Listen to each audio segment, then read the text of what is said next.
యెషయా గ్రంథం 43వ అధ్యాయం 21వ వచనాన్ని మరి ఒకసారి మనం చదువుదాం.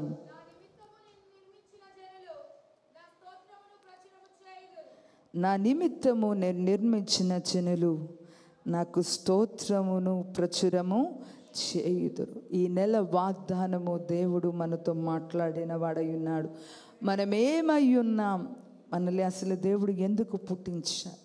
తల్లి గర్భములో రూపించబడక ముందే దేవుడు నన్ను ఎందుకు ఏర్పరచుకున్నాడంటే ఎల్లవేళలా మన ద్వారా ఆయనకి స్తోత్రములు కలగాలని, ఎల్లవేళలా స్తుతులుయు మహిమయు ఘనతయు సమస్తమునకు కారణమైన దేవునిని ఎల్లవేళలా మనం గణపరచాలని నిన్ను నన్ను ఆయన ఏర్పరిచిన వాడై ఉన్నాడు. ఆమేన్. హల్లెలూయా, హల్లెలూయా.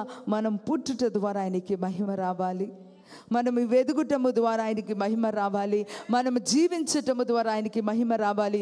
మనం ఏమి చేయుచున్నా మన దేవుడు మన ద్వారా ఎల్లవేళలా స్తుతింపబడునుగాక. ఆయన స్తుతుల మీద ఆసీనుడై ఉన్నాడు, ఆయన స్తోత్రార్హుడై ఉన్నాడు. స్తుతుల మధ్యలో నివసించు దేవుడు మన గొప్ప దేవుడై ఉన్నాడు. కాబట్టి ఎల్లవేళలా మన ద్వారా మన దేవుడు స్తుతించబడునుగాక. అందుకే దేవుడు మనల్ని ఏర్పరచి ఉన్నాడు.